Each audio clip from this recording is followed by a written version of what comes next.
IPMNation.com.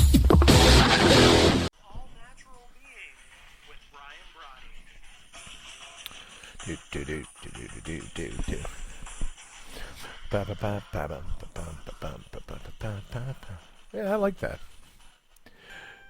There it is, 6 o'clock. Time to kick this thing off. Well, 6 a.m. Central Time. 7 a.m. if you're listening on the East Coast. All Natural Being. Warning, All Natural Being with Brian Brawdy is designed to shake your sense of self to the core. It's full contact psychology with an empowering twist, a philosophical loofah for your soul. For those of you not ready or comfortable releasing your inner superhuman, listener discretion is advised. Here's your host, Brian Brawdy.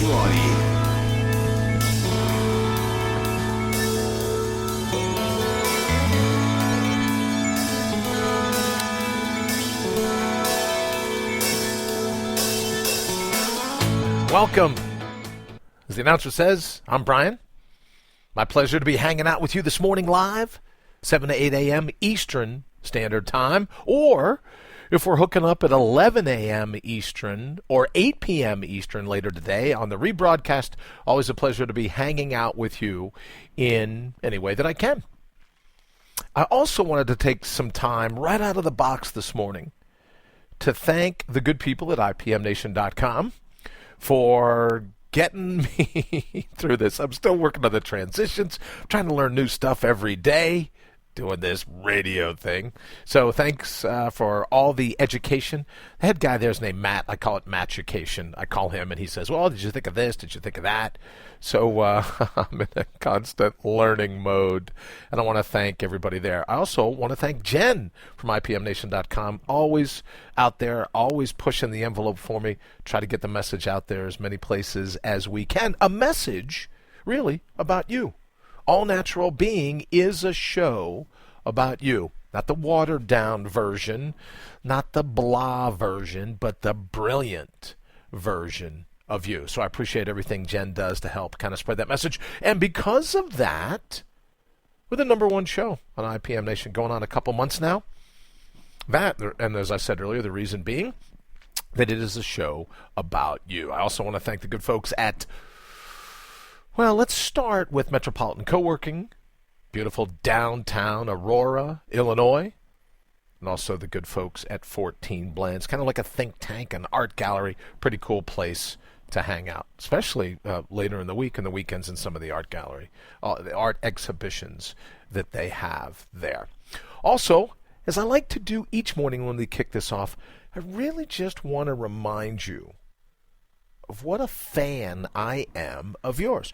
You know, when you look at Facebook, you look at Twitter, everyone wants followers. Over at iTunes, everyone wants people signing on and saying, hey, I follow you or I support you, they'll do the like. Well, I want you to know that I am, in fact, that fan of yours because I know ultimately those things that you're capable of. So this morning, what I'd really like to focus on is how we together can work to simply remind you of who you already are. You know, I saw something where someone wanted to reinvent themselves. That was an email that I got this morning. They want to reinvent themselves. Well, my question would be, what was wrong with the first invention? What was wrong with the first iteration of you? You're not a piece of software that has to have bugs worked out, right? What was wrong with the first version of you? Or you hear all this time, oh, I'd like a makeover. Okay, well, let's do a mental makeover. Let's use that as the goal this morning on All Natural Being.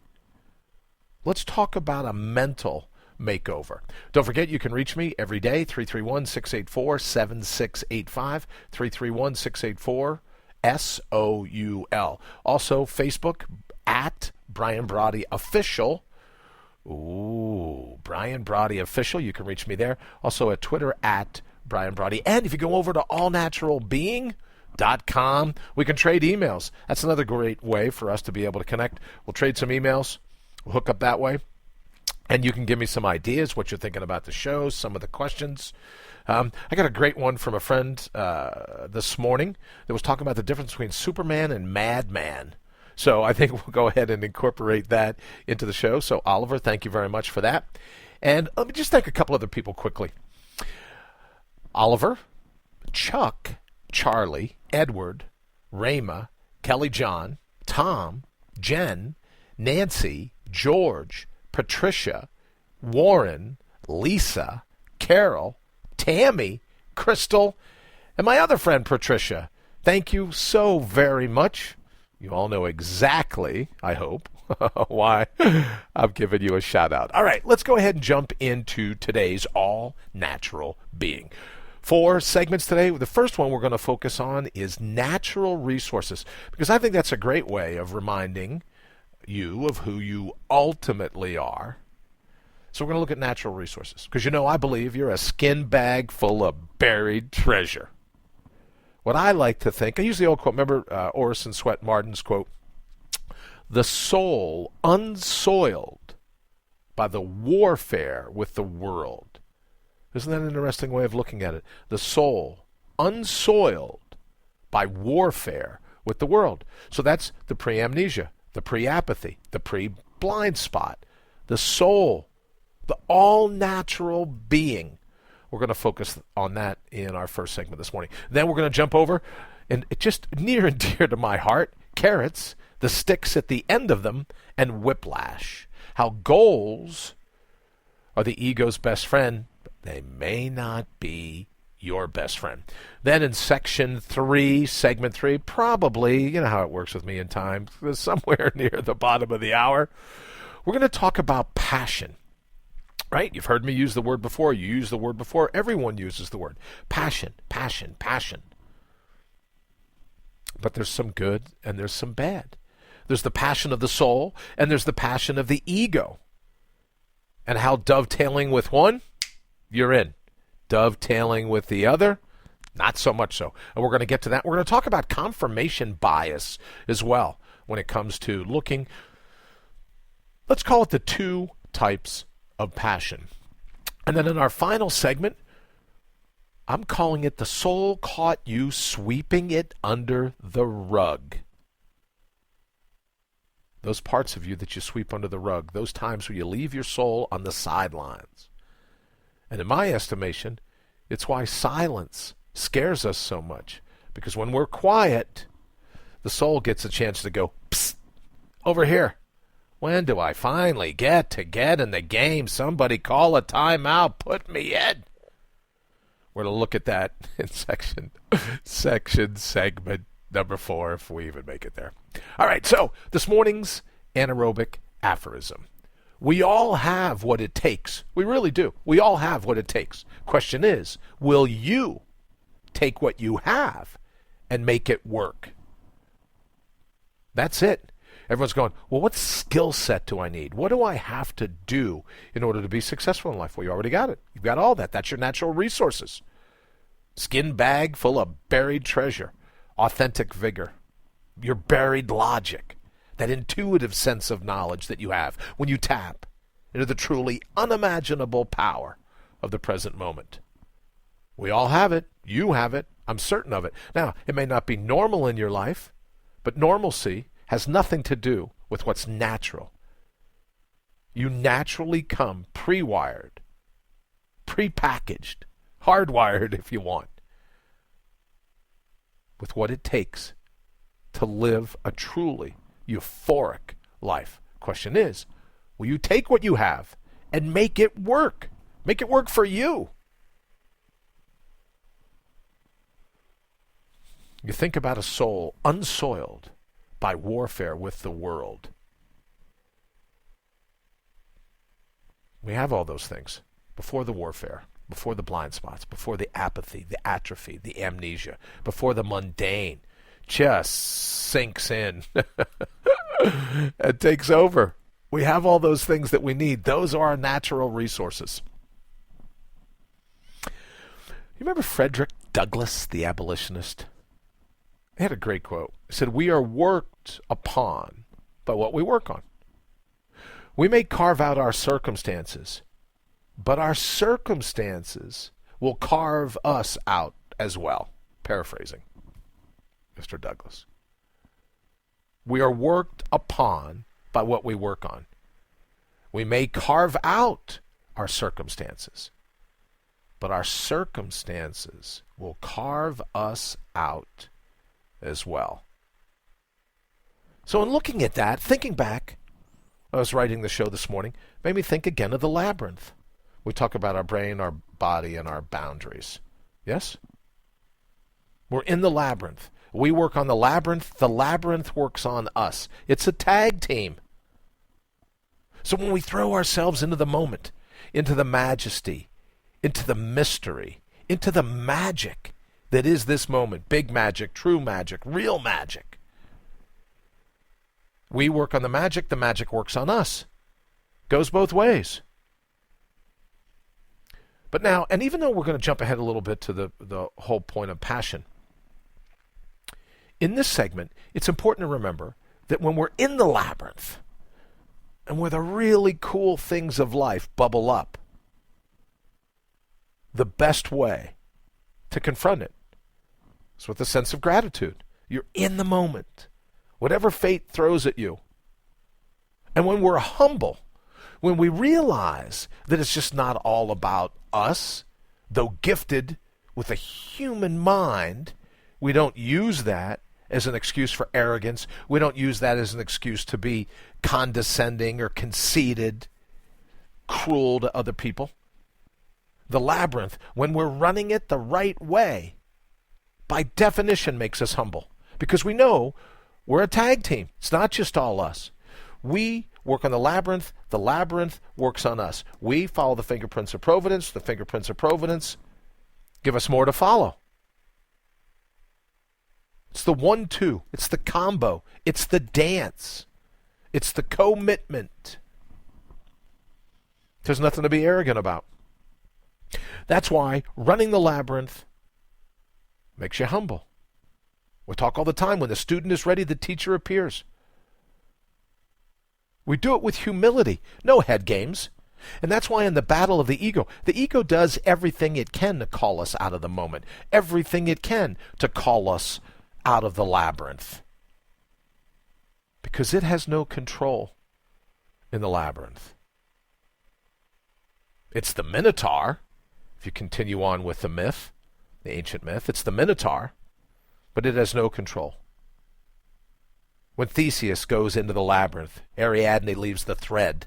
The thread, you could look at it today, the thread could be our intuition, our instinct, our humility, knowing there's no way in hell we make it out of here if we believe it's all about us. We have to use what the labyrinth throws at us. The circumstances Frederick Douglass was mentioning. The circumstances. And when we do that, when we go in and we say, I'm here, let's do it. What do we got to do? Come on, chop, chop. No head games, just humility.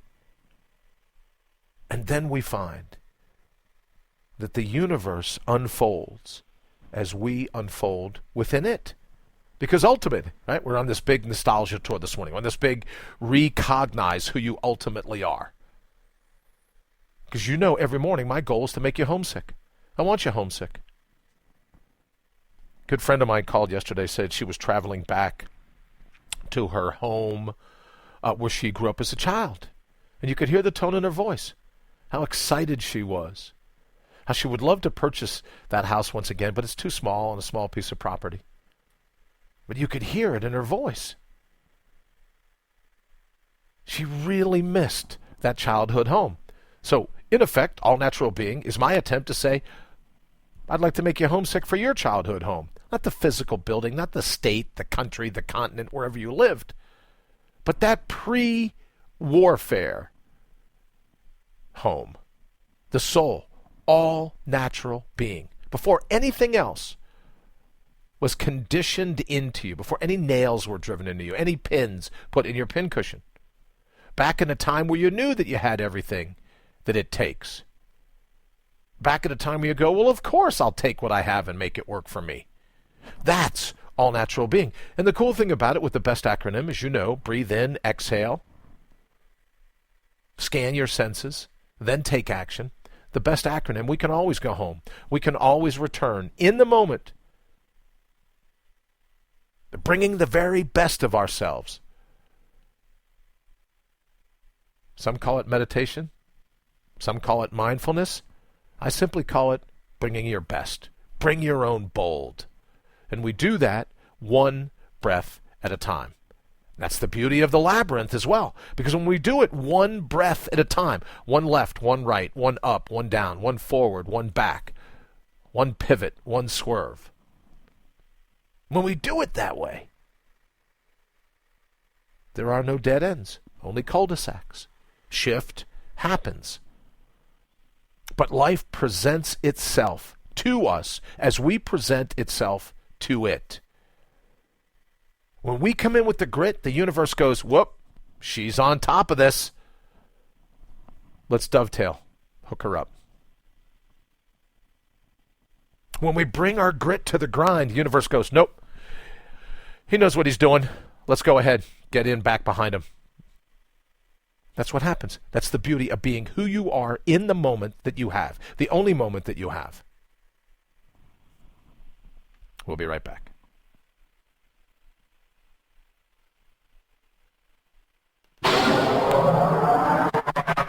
IPMNation.com.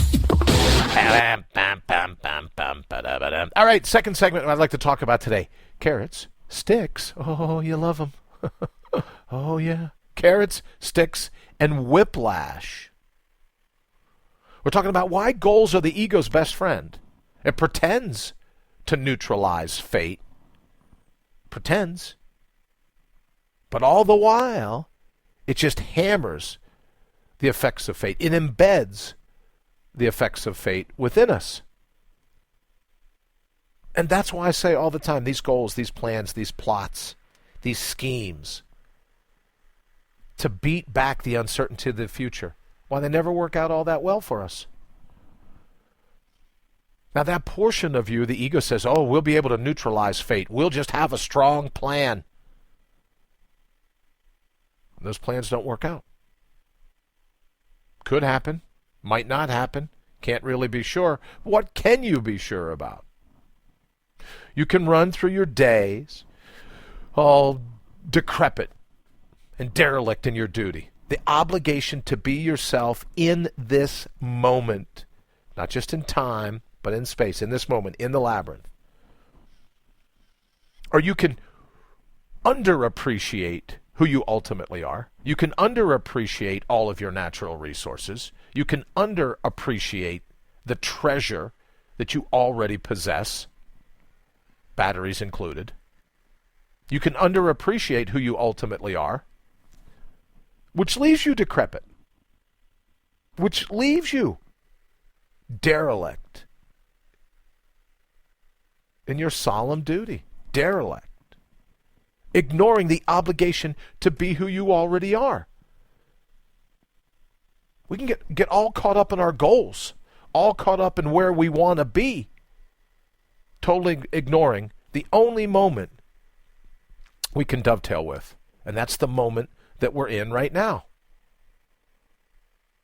So when you think of whiplash, you set a goal, you're moving down the road, everything seems to be groovy, everything seems to be going great, and then bam, whiplash.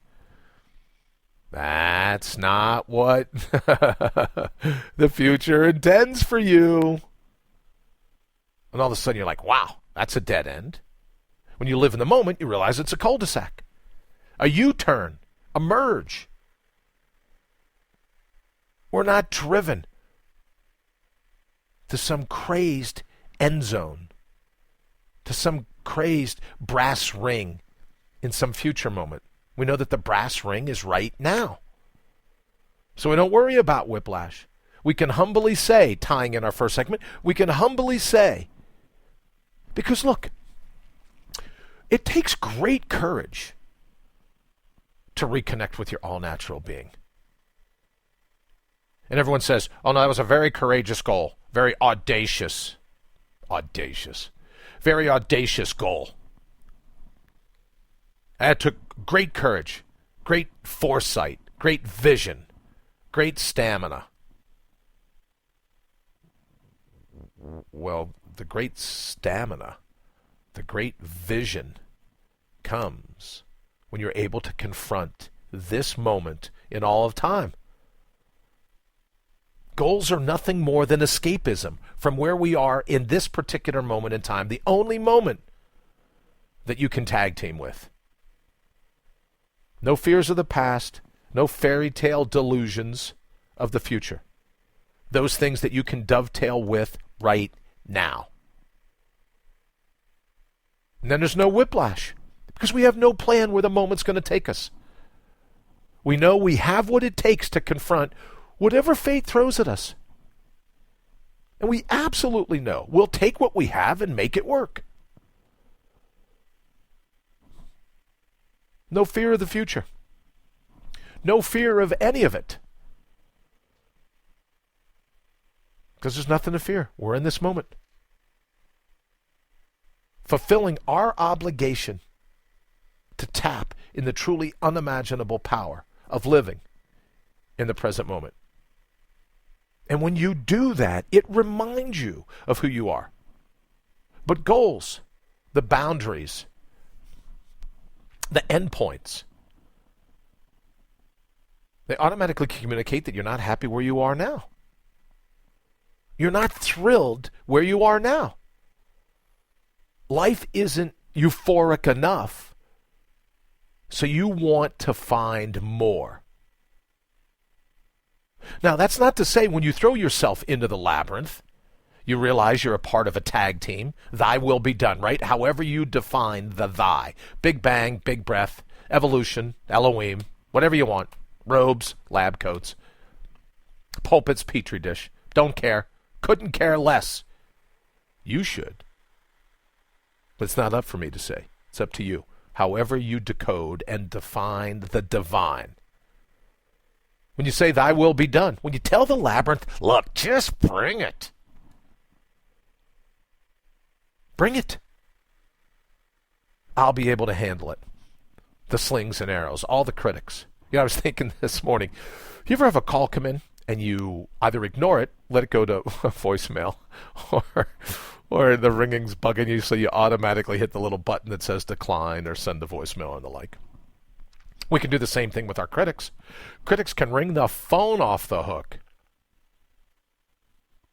We just send it to voicemail. We don't have to pay attention to it. Let it go. Save it. Right in. And that's what happens. Because when you live with the moment, you get to send the critics to voicemail. Because a lot of people aren't going to dig this. A lot of people, oh no, I set very courageous goals. No. If you set goals, you weren't courageous enough to stay in the moment and see what the universe had for you. You weren't courageous enough to let the plan unfold. So you're going to try to create some type of foundation, something in the future that's going to be better for you. So don't continue to send the emails, the texts, the tweets. Oh, that was a very courageous goal-setting strategy. No, it's a very cowardly goal-setting strategy. You want to be courageous? At least for 20 minutes a day when we talk about 20-minute victories, you want to be courageous? Stand right there and say, I'll take whatever life throws at me. Whatever. The good, the bads. Whatever it is. No optimism, no pessimism, just ism. Bring it. Bring it, bring it, bring it, bring it, bring it. Say yes to life. Say no to yesterday, say no to tomorrow, and say yes to life. Appreciate who you ultimately are, because who you ultimately are is that being that can handle it. That being that knows, of course I have everything that it takes. Of course I'll take what I have and make it work for me. That's appreciating who you already are. And it's the absolute, just I was going to say beauty and brilliance of life is standing there courageously waiting to see what's going to unfold next for you. No safety blankets, no templates in the future to try to in some way buffer whatever suffering, right? Buffer the sufferer might be coming in the future. I'll make plans. I'll be able to beat that pack. Don't you worry about me. I'm good. Well, real courage comes riding when there ain't no clown. No safety net. And again, for 20 minutes, 1/72nd of your day. Because a lot of people go, oh, I've got to have goals. Great. Then give me 1/72nd of your day. 20-minute victory. Because I am so confident. People say, oh, that'll never work. Yeah, well, then just try it. Instead of sitting out there, wah, wah, wah, wah, wah, wah, wah. Try it, 20 minutes. Be your own best friend. Get off your back. Be your own biggest fan. Dovetail your heart and your head. See if I'm not telling you the truth. See if you can't handle absolutely anything the universe throws at you. Anything. See if you can't truly stand there and go, yep, all right, fate, I got you. I got you. We can handle this. We'll be right back. You're listening to All Natural Being with Brian Brawdy. How much longer will you let them hijack your head and your heart? All right, how much longer? We talk all the time, or sometimes, all times, we're the ones responsible. We're the co-conspirators. Forget about the tag team. We're the co-conspirators that will allow some outside entity to hijack our heart and our heads. Right? Easy to always point the finger. But ultimately, we have to accept the call. We have to sign for the package. I remember one time hearing a story about Buddha. Some person walking down the street screaming at him. Buddha realized all that negative energy was only be his if he answered the door. So he let the guy stand there screaming, hollering, carrying on, going all nuts. And someone asked the Buddha, why don't you answer the door? Why don't you confront him? Because why would I let that negative energy in? Why would I sign for that package? Maybe UPS has got the wrong house.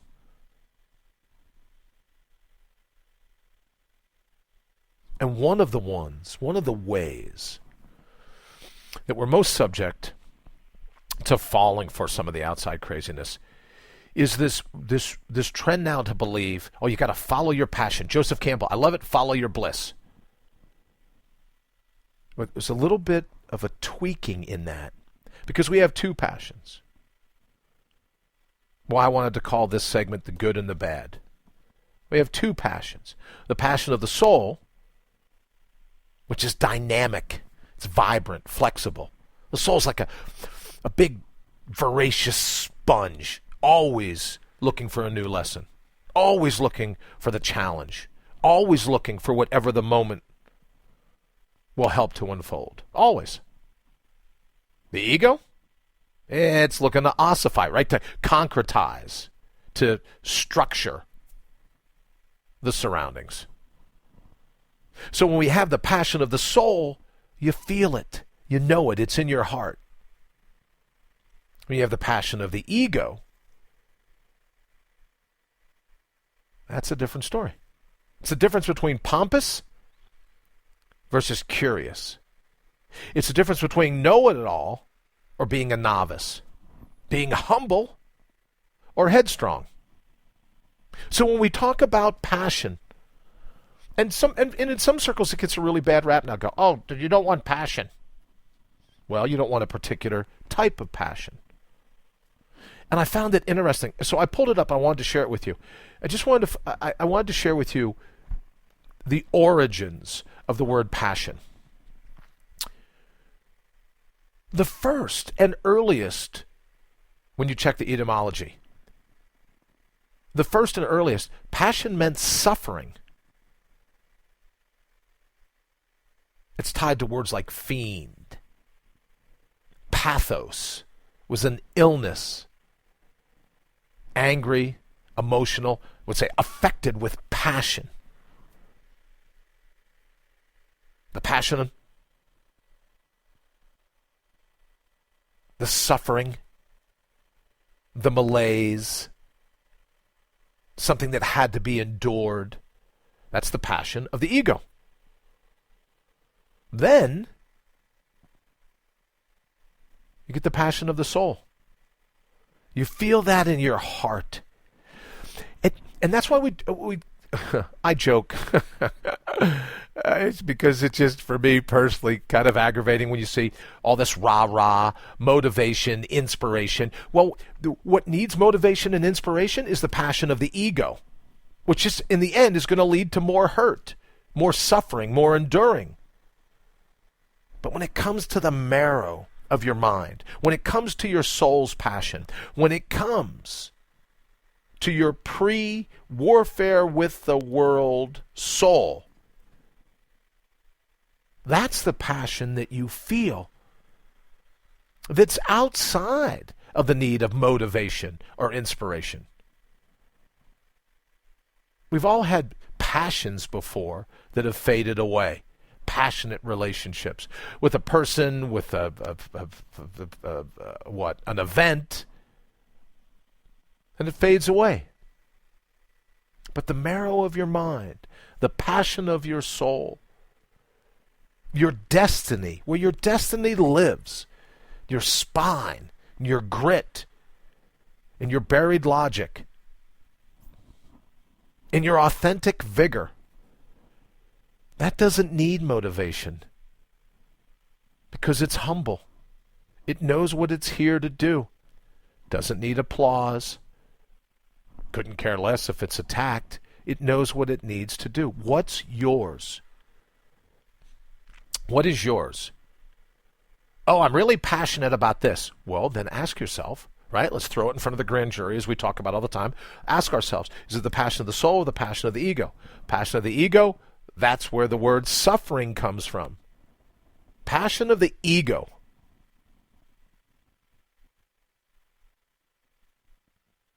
Suffering. Enduring.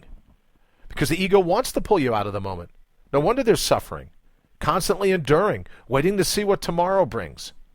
Waiting to see if we'll ever catch the carrot at the end of the stick. But the soul's passion knows it is both the carrot and the stick. It's already here. It knows what it takes to pull this run off. And all it's asking is, let me up off the bench, off the sidelines, put me in, and we'll run this thing together. It's the difference between humble and headstrong. Where the ego goes, oh, I need to be number one. And more times than not, you'll find your soul's passion is about helping yourself by helping others. It's one and the same. But the ego is a separation. It's a passion that disconnects, doesn't want to believe that it's a part of the universal pristine, doesn't want to believe it's a part of humanity, a part of that universal, ubiquitous energy. It believes it's better. It believes it's separate. Now, sometimes the ego's got, that counter personality as well. It'll tell you they're the greatest thing in the world. It'll tell you they're your worst failure ever. No wonder there's suffering. Who'd want to endure that? Ego can't make up its mind. It wants in the limelight, so all it's ever going to do is tell you anything it has to, so that it can continue to hijack the cockpit. It can continue to run your life. But when you sit and you take a moment to think about your passion of the soul, it's something that you feel. Doesn't need a motivational speaker. Doesn't need to be inspired. It's already enthusiastic in and of itself. No jumping around on stage. No having to influence other people. I saw, again, another one, 2 other emails that I got this morning. Now, when I say emails, not from listeners, these emails are from some companies trying to sell you something. One was like, how to eradicate stress from your life and never suffer again. How to eradicate stress from your life. And this from someone who absolutely should know better. This person's prominence in the big business of self-help industry tactics, the cognitive, higher consciousness cartel, this person absolutely knows better. Absolutely knows better. And you sit and you look, you go, what do I need that passion for? Why do I need to suffer that? You know in your own heart what your destiny is. You know that you have what it takes. You already know it. We don't need a stimulus. We don't need outside motivation. Are there times where we're a little lackluster? Absolutely, but it's simply because we've forgotten who we are. Forgotten who we are. And there's a reason why passion comes from pathos, a pathology. Because the soul is, in fact, dynamic. And no matter what the ego does, no matter what the ego does to distract you, you can't be baited. The soul's passion, again, is heartfelt. The ego's bait and switch is a head game. It's always in a cognitive power play. Let's call it that. Always. It wants control. It's a puppet dictator. It's constantly looking to overthrow your intellect. But the soul says, thy will be done.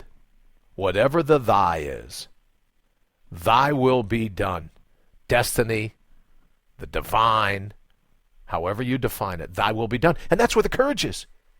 So for 20 minutes today, 20 minutes, what if you just go out the front door, the back door, the side door? Maybe you do it sitting in your own home, in your own office, wherever you are, on the bus, on the train, in a car, on a plane, on a bicycle, wherever you are. And go for the next 20 minutes, I'll set my watch. I'll set my phone. If you're like me, you don't carry a watch, you have a phone. I'll set it. And for 20 minutes, I'm going to run down whatever rabbit hole the universe presents.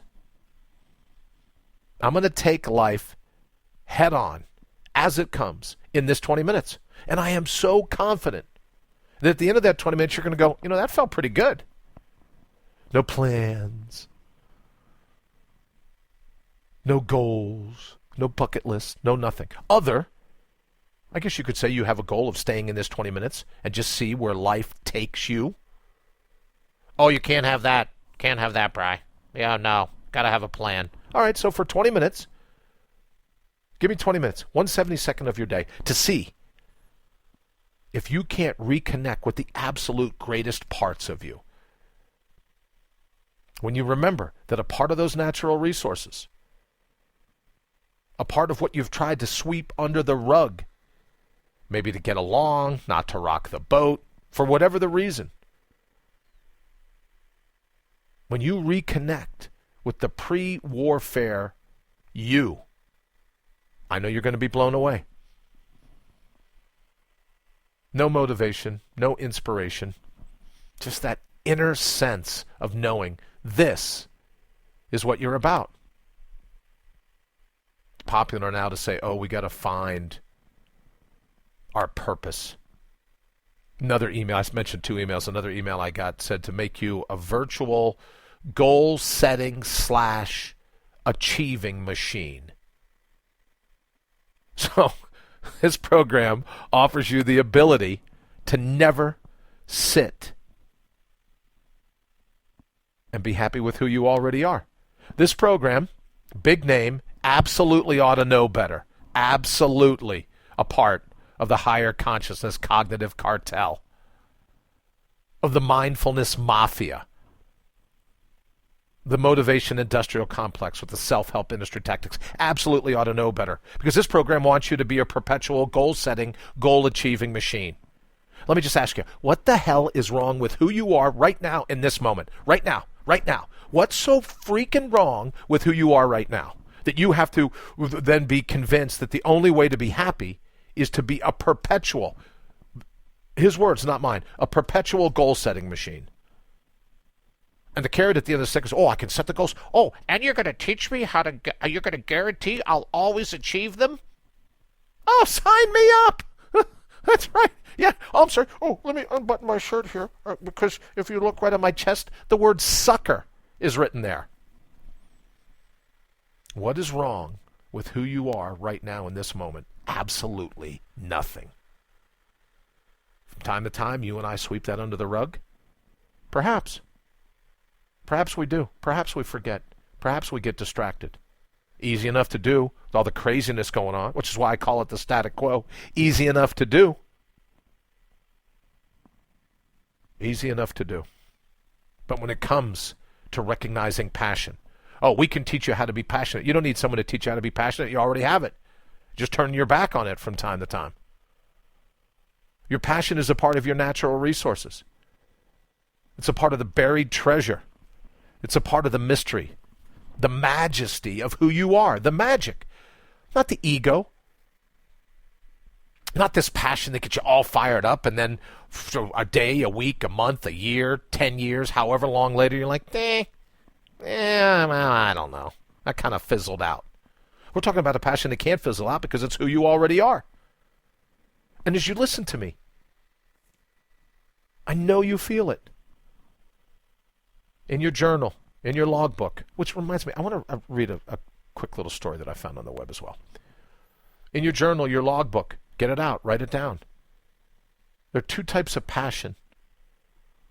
A flaming passion, an emotion tied to the ego. And then just a steady, even keel, I know exactly what I'm here to do. And I'm going to do it. No bells, no whistles, right? No bullhorns. I'm not looking for applause. I'm not looking to be attacked. I'm just here to do my gig. And the hell with everyone that doesn't like it. And when you tap into that passion, that is the sense of humbleness and humility. When you tap into that passion, you know exactly what it is. And it isn't hurtful. It isn't cruel. It isn't maligning to anybody else. Because of its underlying connection, it simply can't be cruel. All right, we'll be right back. You're listening to All Natural Being with Brian Brawdy. Because it's never too late to take your life back. All right, we talk about never too late to take your life back. We mentioned from time to time that every opportunity is the perfect opportunity. Every chance is your second chance to go, nope, I'm going to kick in the door. I'm going to reconnect with my all-natural being. We're going to let the ship sail. So here was an article that I found. I have friends that that are very creative, that are artists in their own way. And I think we've also talked before about kind of like the resurgence in coloring books. Remember when we were little, we used to color, fill in between the lines? Well, I found a really cool article talking about cortisol, which is one of the chemicals secreted. It's like one of the stress hormones.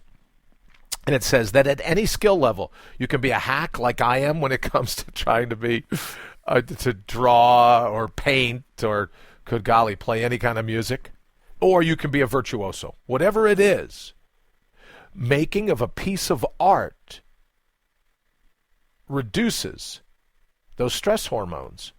This is in Science Daily, source Drexel, University. Quote, whether you're Van Gogh or a stick figure sketcher like me, a new Drexel University study has found that making art significantly reduces stress-related hormones in your body.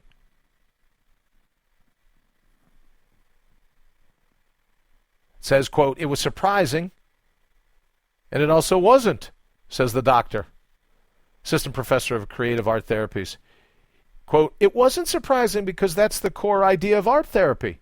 Everyone is creative and can be expressive in the visual arts when working in a supportive setting. That said, I did expect that perhaps the effects would be stronger for those with prior experience. You're an artist. You get to do your art. Of course it's going to be better. Why wouldn't it be better? You're a perfectionist. You've nailed your craft. Guess what? What the study found? Doesn't matter. You can draw your little stick figures like I do. You can get out your journal, your logbook, your evidence blotter, and just create. The results are published in Art Therapy. And the title that it's published under is Reduction of Cortisol Levels and participants' responses following art making. And then they would check these biomarkers, the hormones. And they'd study the cortisol, the changes of cortisol. It says here that they studied it through saliva samples. The higher a person's cortisol level, the more stressed a person is likely to be. So what do? They throw 39 adults ranging from 18 to 59 into the program. 45 minutes of art making. Cortisol levels were taken before and then after the art making period. The materials, like magic markers and paper, modeling clay, collage materials, that's really creative. Talk about living in the labyrinth, putting together whatever you can throw together in the moment. And there were no directions. Each of the participants could use any of the materials that they chose. Use them in any way. Create any type of art. You want to do a collage with markers and whatever you want. Whatever you want. Of those who took part in the study, just under half reported that they had limited experience in making art. Novices, brand new, hacks like me. The research found that, quote, 75% of the participants' cortisol levels lowered during their 45 minutes of making art. And there was a little bit of variation from person to person in terms of the cortisol levels, but according to the article, no correlation, no difference based on whether you were a great artist or you were a novice. But creating, bringing something out of the medium of the moment, creating, like living in the labyrinth. 75% had their cortisol levels lowered, which is 45 minutes. One of the participants said it was very relaxing. After about 5 minutes, I felt less anxious. I was able to obsess less about things that I had not done or needed to get done. Doing art allowed me to put things into perspective, end quote.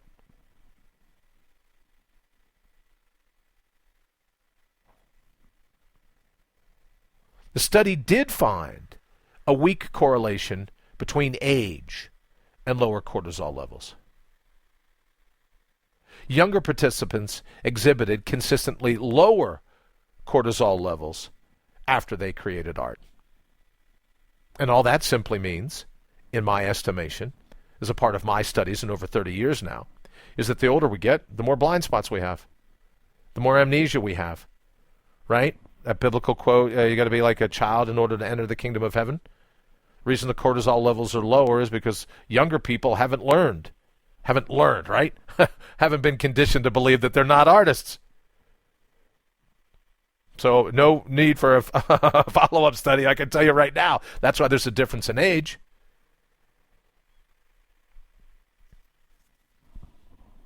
Think about it. Taking the medium of the moment, creating whatever you want out of the moment at hand, lowered the stress levels. Forget what you've been sold. Forget the snake oil. Oh, I have a good goal, a future goal. I have a hard goal. That'll help alleviate the stress. No, because what happens if you don't achieve that goal? Then you're going to admit to yourself, I put all that effort in, didn't achieve the goal. What if you took that same amount of energy, 20-minute victory, 1/72nd of your day, and go, I'm going to use that energy to handle whatever pops up. We talk about psychological well-being, the reduction of stress, not the absolute removal of stress, because some stress is good.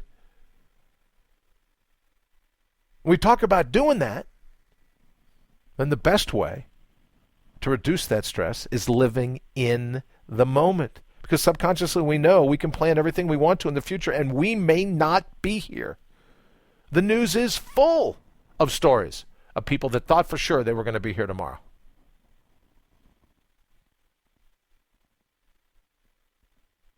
We all have what it takes. The question is, will you take what you have and make it work for you? Will you take the medium of the moment at hand, this moment in all of time? No fairy tales about the future, no ghosts, no phantoms of the past. And this study from Drexel University suggests that it'll lower stress when we're creative in the moment. This study didn't say, okay, let's write in a journal about what we'll create tomorrow. We got right into the mud of it, right into the thick of it. And when we did that, our cortisol levels were lowered. Think of what that would mean in your life. We're worried about tomorrow. Maybe that's it. We're worried about tomorrow. But in this moment, we're going to focus on what's at hand. We're going to focus on what the universe is throwing at us right now. That's what matters. That's what counts. No more snake oil. No more being pulled out of the moment.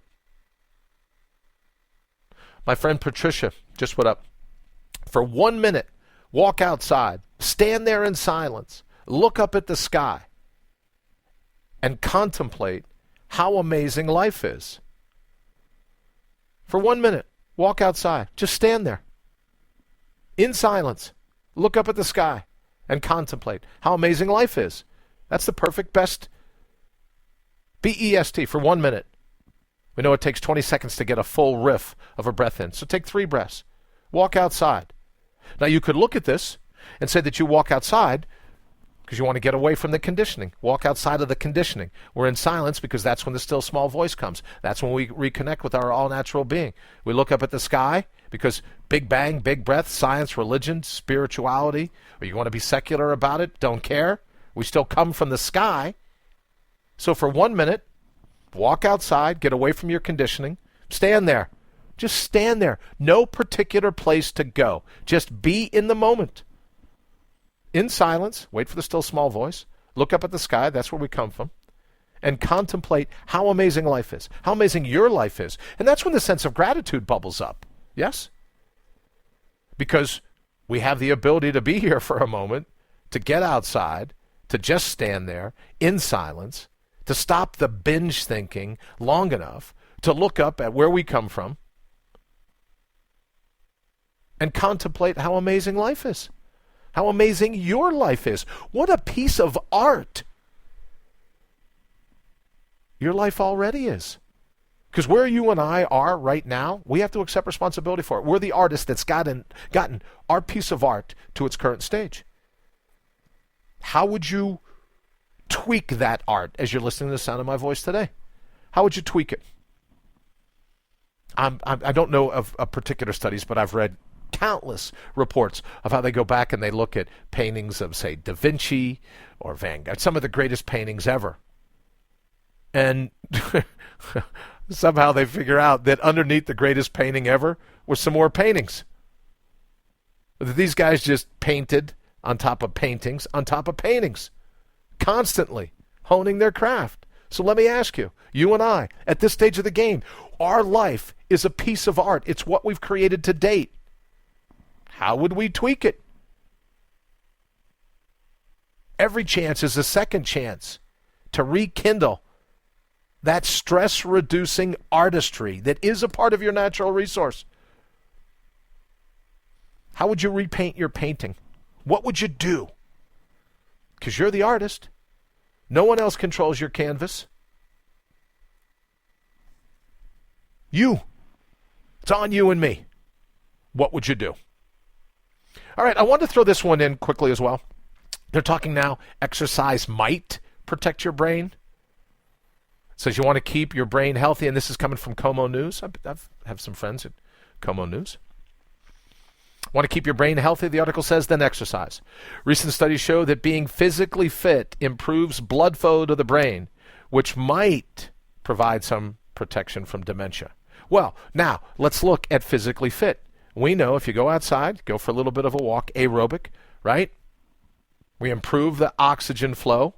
So I like Patricia's quote again already, go outside, stand there, be quiet, Stop the binge thinking for just a second. Just stop. Take in a deep breath. And here's the cool thing about the deep breath. Inhale and then exhale. Same thing as if you're out doing aerobic exercise. You're causing your lungs to expand and contract. One day, I think they're going to find that a huge portion of exercise is that you're putting your lungs through the paces. When you put your lungs through the paces, your brain gets more oxygen. Now, I'm not. What am I? Oh, I'm supposed to work out. I'm not a medical doctor, not a psychiatrist, a psychologist. I'm not any of those things. I'm simply suggesting, it's been my experience, I think we'll find before too long, that putting your lungs through their paces, deep breath, big a breath as you can draw in, and a complete exhale, use that diaphragm the way the universe intended, push all that air out of you. They're going to find that's a benefit to the brain. Same thing as going for a walk.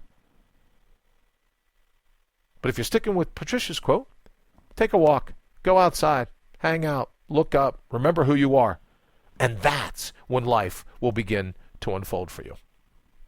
So, let me see. There was one other article. I think we covered it a little bit yesterday, but just again, this whole concept of stress, some of it is good for you. So please just don't fall for the baloney. Oh, how'd you like to eradicate? Eradicate was the word. Eradicate stress from the rest of your life. Oh, you're going to do this meditation technique. You'll be able to eradicate stress. How do these people get off? How do they fall asleep at night?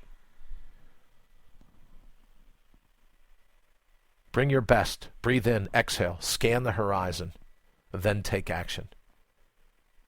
We all have what it takes. Will you take what you have and make it work for you? And it begins when we remember that in the labyrinth, it's a tag team. Frederick Douglass, we make our circumstances, but our circumstances also make us. I and the labyrinth are one. Our circumstances and everything we do to confront them makes us who we are. That's the real blessing, is waking up and remembering that. So don't be baited by your ego. Don't fall for these self-help industry tactics. Eradicate stress permanently. How to become a perpetual goal-setting machine. A perpetual goal-setting machine.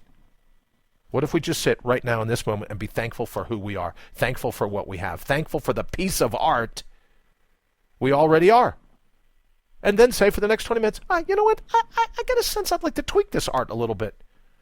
There's nothing wrong with me, nothing defective, nothing to be depressed about. It's just I'd like to continue to be an artist. And I'm going to go ahead and this is how I'm going to tweak today for the next 20 minutes. This is how I'm going to tweak that particular piece of art. The particular piece of art that is my life. And watch what happens to the stress.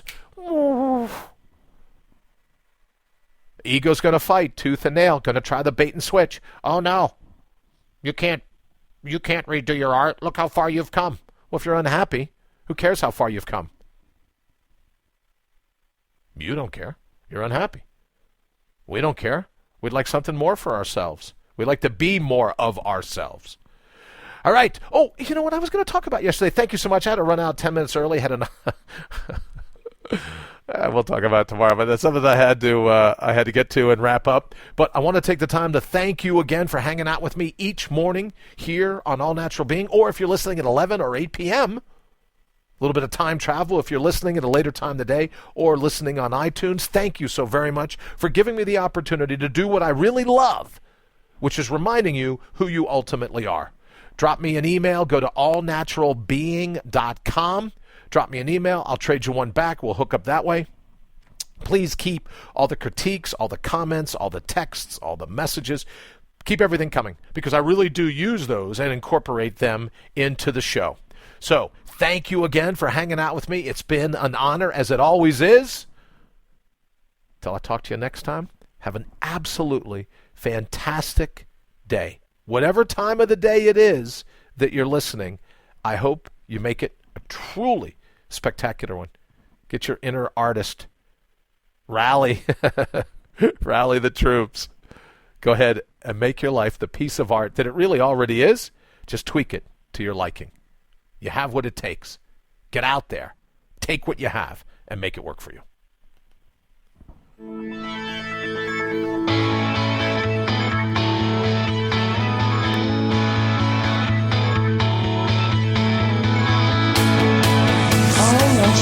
You've been listening to All Natural Being with Brian Brawdy. Join us live every Monday through Friday, 7 to 8 a.m. Eastern. Also, check us out around the clock at allnaturalbeing.com. Until then, always remember to bring your own bold. Hey, remember, the tightrope is always better than the noose. Get out there. Be who you already are. See you tomorrow. IPMNation.com.